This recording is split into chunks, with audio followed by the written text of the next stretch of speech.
Today is the first day of second grade for my 33 male son.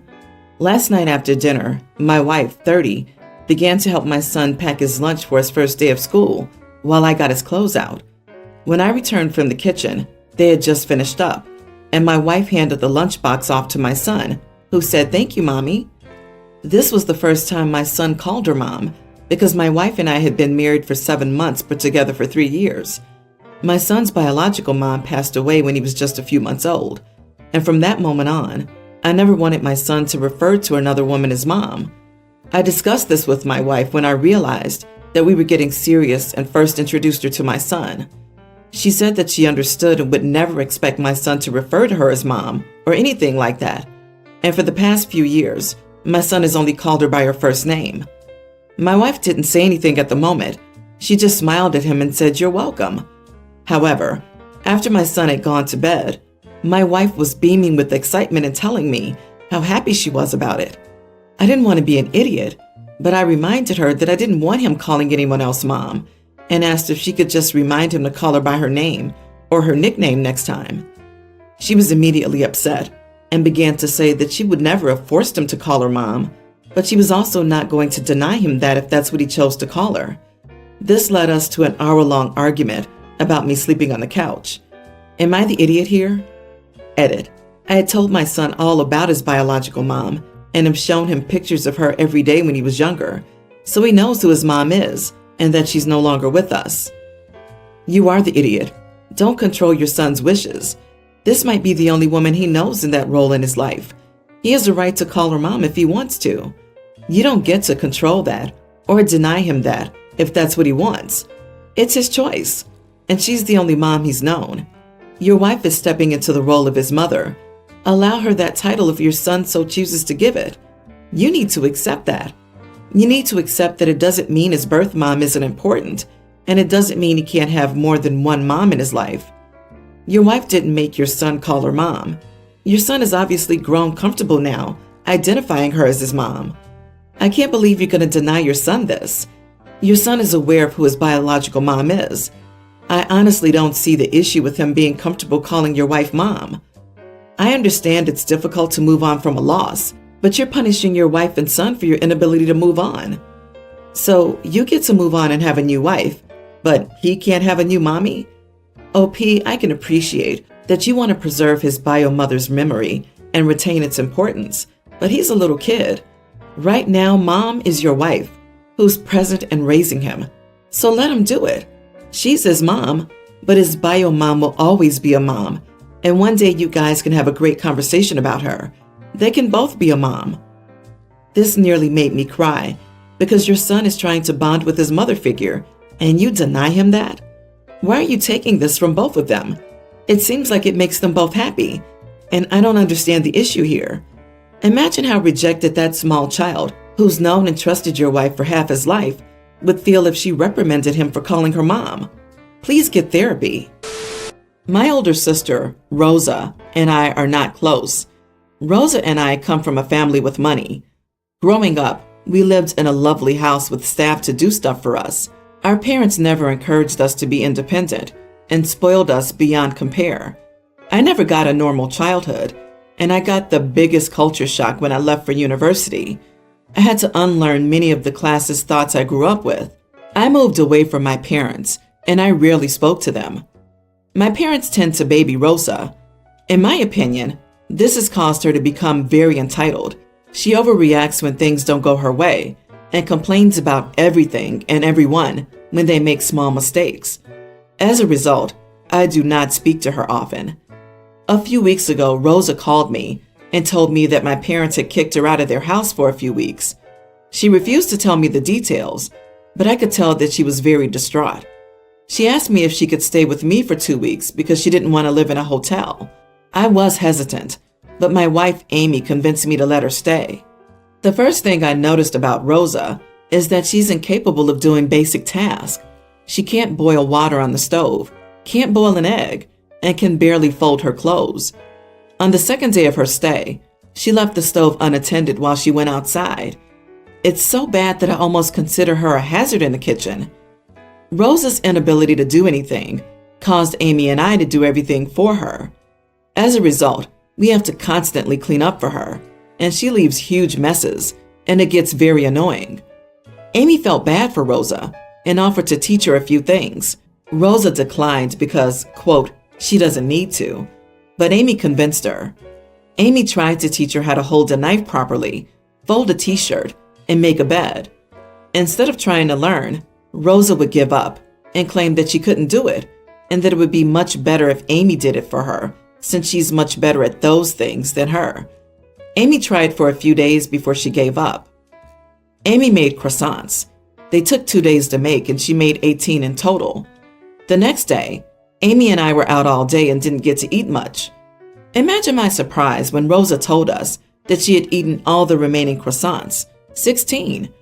I got a bit mad, and I told her that was a bit inconsiderate, but she told me that she thought it was okay because the help could just make more. I got so angry. I told her that she couldn't keep living with us if she acted like an entitled witch the entire time, and I kicked her out. She started pleading with me, but I insisted. Amy thinks I may have overreacted. She called your wife the help? Immediate yeetable offense. Not the idiot, OP. Rosa isn't incapable of learning how to do things. She's unwilling to learn them. Until she pulls her head out of her butt, there's no helping her, so she can sink on her own. Your wife is a saint to have put up with her and trying to teach her basic skills. Yes, and doing dangerous things like leaving the stove on might be deliberate, make you regret ever asking her to lift a finger, or at a minimum, ensuring you don't do it again. Maybe that's too critical, but I wouldn't put it past someone who'd refer to a sister-in-law or anyone as the help. I'd also be tempted to check the garbage for the 16 croissants. This isn't about croissants. This is about an ongoing lack of respect for the people around her. She needs a wake-up call, and living alone will be good for her. She needs to realize that food doesn't magically get cooked, laundry fairies don't exist, and animated woodland creatures don't come and clean your home. She won't change unless she's forced to. I, 25 female, have a boyfriend, 27, of 2 years. Let's call him Derek. We have a female mutual friend, 27, which we'll call Lila. Now, Lila keeps calling Derek boyfriend, like, hey, boyfriend, or what are you doing, boyfriend? Which, of course, makes me very uncomfortable. I confronted her about it, obviously, but she told me it's just a verbal tic she got a while ago. She calls everyone boyfriend, which, credit to her, I did hear her call her other friends, work colleagues, and even the bartender boyfriends. Heck, she even calls me girlfriend quite often. But that doesn't mean I'm comfortable with her calling my Derek her boyfriend. So I've told her to tone it down around my boyfriend, which she promised she'll try to do. But this evening, I heard her call Derek boyfriend, and worst of all, she didn't even apologize to me until I called her out on it. Finally, I honestly got so fed up with her that I just told her that if she really can't control calling other people boyfriends or girlfriends, she should just seek professional help, which she didn't take lightly. Lila and I broke into a fight over this issue until Derek and our other friends intervened. At home, Derek scolded me about what I said about Lila and told me that I should stop being so jealous and possessive of him over every little thing. But I don't think I'm possessive just because I don't want another woman to call him boyfriend, especially when I had already warned Lila about it beforehand, and she chose to ignore it completely, especially when this weird verbal tic of hers is something I've never heard of before, and it makes me wonder if it truly exists, or if she just made it up to get attention. Am I the idiot? Yeah, you are the idiot. Hugely so. Your friend has a verbal tic. She does it to everyone. You've acknowledged that she does, and you still go off on her even though it's out of her control. You tell her to go and seek professional help, and at the same time doubt it's real and whether she's making it up for attention. Honestly, it sounds like you're quite insecure and a terrible friend. Your boyfriend is right. You were way out of line. It sounds more like a habit than a tic if it's gender specific, and it seems integrated into her normal conversation rather than something she's saying completely uncontrolled. Or it could just be an odd habit that hasn't been previously questioned. OP doesn't have or hasn't provided enough information to determine if the behavior is caused by a diagnosis. Since she does it for everyone and no one else in their friend group is uncomfortable, it sounds like OP is the problem. Derek even said, Stop being jealous of every little thing. That's very telling to me that OP has a pattern of this behavior that makes him uncomfortable. She's doing it again here, and he's uncomfortable. Get your act together, girlfriend. Yeah, OP, you even wrote, "My Derek," in your post. Derek's a person. You do not own him. You are being jealous and possessive, just like he said, and you do need to stop. Do you trust your boyfriend so little that you think he'll be called to her side as if she calls him boyfriend? Your friends are right. The problem here is your insecurity. I, 47 male, have a daughter, 19. Over the years, I've set aside a college fund for her, enough for any decent four-year university. However, she has been pretty indecisive about what she wants to do after high school, and I understand it's a wildly young age to completely know what you want to do for the rest of your life. So when she said she wanted to take some time off for college, I was all for it, hoping she'd take the time to think things over. She came to my wife and me yesterday and said she wants to go to school next semester. I said great, and started asking the standard questions like what she decided to study and where she wanted to go. She had no answer to either of the questions. I told her if she's still unsure of the whats and wheres of her decision, she should maybe think about taking her gen eds at the local community college to save money and not waste her time. To note, I will give her money not used in her college fund after she graduates for a down payment on some getting started money, depending on how much is left over. She was resistant to the idea of community college and insisted she wanted to go to a four-year. I told her that I didn't want her to go to a four-year just to waste her time.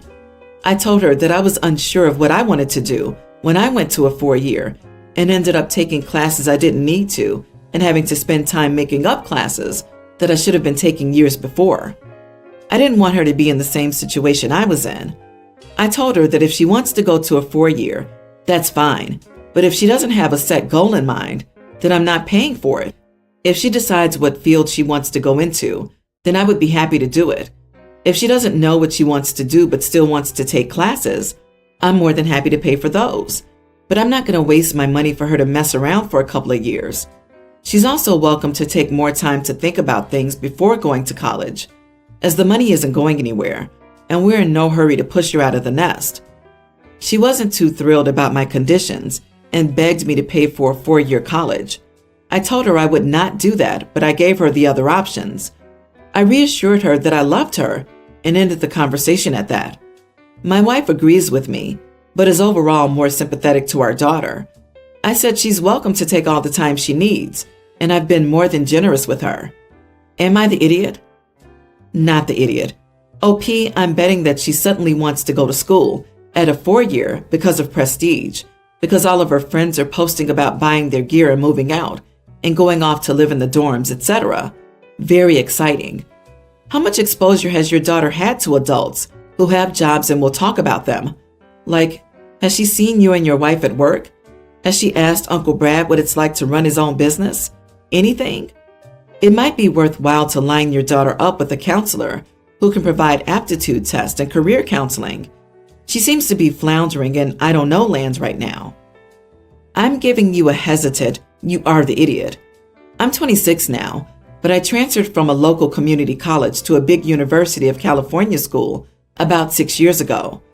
The experiences of being a transfer to a four-year school are entirely different from that of a student who has been there all 4 years. Friendships, shared experiences, and familiarity with campus resources. I don't regret transferring, but it was really hard to get in the groove and not feel behind my peers. Even if she does change her major, unless it's completely different, like engineering and art history, those credits will still most likely count for her gen eds. And just as a parent, don't force her to bend to your will just because you control the purse strings. It's the perfect way to get your child to resent you. My male 33, parents are late for everything. Like everything. Both my sisters and myself have been disappointed so many times. Graduation ceremonies, birthday parties, and even my father's retirement dinner. It's completely my mother's fault. She's a wonderful mother, and I love her dearly. She just does not understand the concept of punctuality. I've seen her talking to her sister on the phone and reminded her that she needed to be at my baby sister's dance recital, She waved me off and arrived after my sister had danced. We're all used to it. My dad is just done trying to get her on time for anything. My now wife, 28, told me in no uncertain terms that if my mother was late for our wedding, she would do terrible things to me. Of course, she was only half joking, but she was a witness to my mom and dad arriving halfway through my cousin's quinceanera. So here's what I did. It is entirely on me. My wife was not involved. If there's an idiot move, it was completely mine. When we were getting samples for the wedding, I talked to the printer and had one special invitation printed with the time stated as being 1 hour earlier than the actual start time of the ceremony. My mother was beside herself when they left the house and thought they would miss the wedding, since she was a part of it with her and my mother-in-law lighting the candles we would use to light the unity candle and stuff. When she arrived and noticed other people were also just arriving and parking, she was so relieved that we were starting late that she just went with it. The ceremony went off beautifully, and so did the wedding pictures and the reception. The problem came last Sunday. My parents came over for a big family dinner, and we didn't bother starting the grill until they showed up. She asked why everyone wasn't eating, and we just said we knew we'd be waiting for them since they're always late. She said she wasn't always late and had been on time for my wedding. She hadn't been. They arrived 45 minutes after the time on their invitation. My idiot cousin John, real name because it's common, and he deserves people to know he's adult, snorted at her statement. A few other people giggled or smiled at this, and she picked up and asked what was so funny. I came clean and told her about the special invitation. She's angry at me for not trusting her and making her look foolish in front of everyone. If my cousin had just controlled himself, she never would have known. Am I the idiot? Not the idiot. Ha ha. Good thinking, OP. If they can't care enough to make an effort to be on time, they get to deal with the consequences of their chronic lateness. If they don't want to be the family joke, then it's on them to make the change to be on time. It was a brilliant idea and worked out perfectly. Make a list of every time she's been late and give it to her. If she's upset about looking foolish, tell her how upset everyone else is that she doesn't care enough to be on time for their important events. Finally, remind her that if you hadn't lied, she actually would have been late to your wedding and was late according to the time listed. It sounds like your mother has to be the center of attention at other people's expense by making a grand entrance but doesn't realize that she's missing out on major events or how it makes others feel. As for dinner, I would have just started cooking on time.